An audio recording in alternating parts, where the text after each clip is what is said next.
இப்போ நம்ம பார்த்துட்டு இருக்கிறது ஒரு மிக பழமையான ஒரு கோயிலோட நுழைவு மண்டபத்தை தான் பார்த்துட்டு இருக்கோம். அந்த நுழைவு மண்டபம் இருக்கிற நிலையை பார்க்கும்போது தெரிஞ்சிருக்கும் கோயில் எந்த அளவுக்கு மோசமான நிலைமையில பராமரிக்கப்பட்டு வருங்க.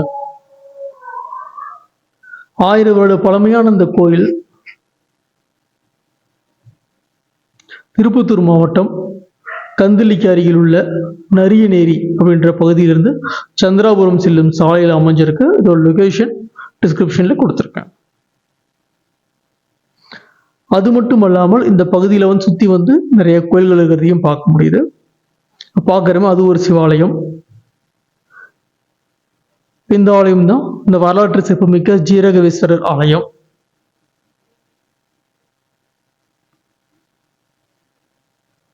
ஆனா ஜீரகேஸ்வரர் ஆலயம் அப்படின்னு கேட்டா யாரும் சொல்ல மாட்டாங்க. பக்கத்து தெரியுது இல்லையா, இது வந்து வீரபத்திரர் ஆலயம். வீரபத்திரர் ஆலயம் அப்படின்னு சொன்னது அந்த ஊர்க்காரங்களுக்கே தெரியும். ஏன்னா இந்த கோயில் வந்து வழிபாட்டில் இல்லை. இதுதான் கோயிலுக்கு செல்லும் நுழைவு வழி. மிகப்பெரிய கோயில ஒரு காலத்தில் இருந்திருக்கணும். ஆனா இன்னைக்கு வந்து அதோட நிலைமை வந்து ரொம்ப மோசமான கண்டிஷனா இருக்கு. மலைக்கு மட்டும் மாடு ஒதுங்கி இருக்க, மக்கள் யாரும் ஒதுங்குற மாதிரி தெரியல. இதற்கு அடுத்து தெரியுது பெருமாள் கோயில்.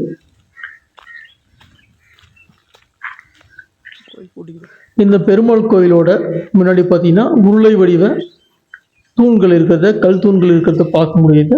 இதே மாதிரி கல் தூண்களை சிவாடி, தருமபுரி மாவட்டம் சிவாடியில் பார்த்துருக்கோம். ஆனால் அதில் வந்து கல்வெட்டுகளோட இருக்கும்.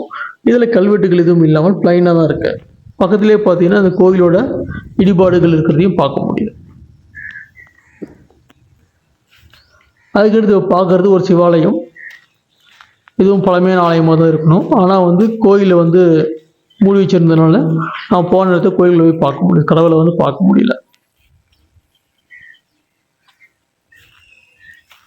இந்த கோயிலுக்கு எத்தாப்புலயே சிறிய மண்டபம் ஒன்று இருந்திருக்கணும். இப்பெல்லாம் வந்து குப்பை மேடா மாறிடுச்சு. கோயிலை சுற்றி நடக்கும்போது கோயிலோட பல இடிபாடுகள் அங்கங்கே இருக்கிறத பார்க்க முடியுது. அதுவும் இல்லாமல் நடுகள் போன்ற ஒரு அமைப்பில் ஒரு கல் இருக்கிறதையும் பார்க்க முடியுது. ஆனால் அதோட உருவம் வந்து தெளிவாக தெரியல.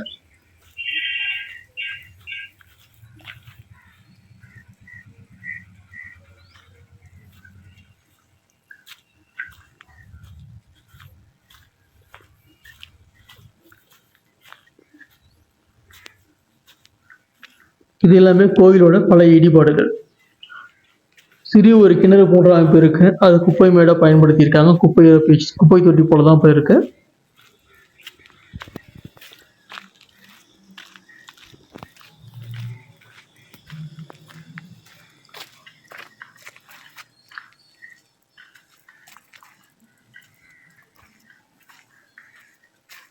இந்த கோயிலோட நுழைவு மண்டபம் இருக்கு இல்லையா, அதில் பார்த்தீங்கன்னா கீழே அடிப்பகுதியில் நிறைய சிற்பங்கள் வேலைப்பாடுகள் இருக்கிறதையும் பார்க்க முடியும்.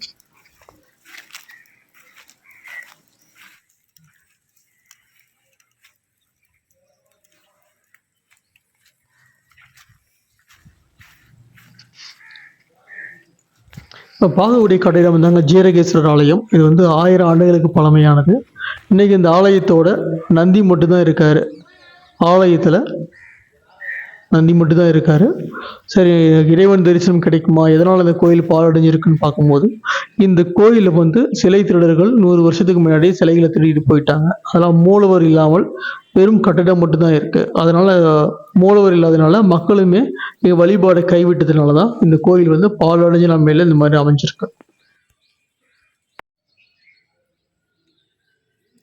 கோயிலோட லொகேஷன் டிஸ்கிரிப்ஷன்ல கொடுத்துருக்கேன். இது போல தகடு நாட்டின் பெருமைகளை பேசும் மற்றும் ஒரு காணொளியில் சந்திப்போம். நன்றி, வணக்கம்.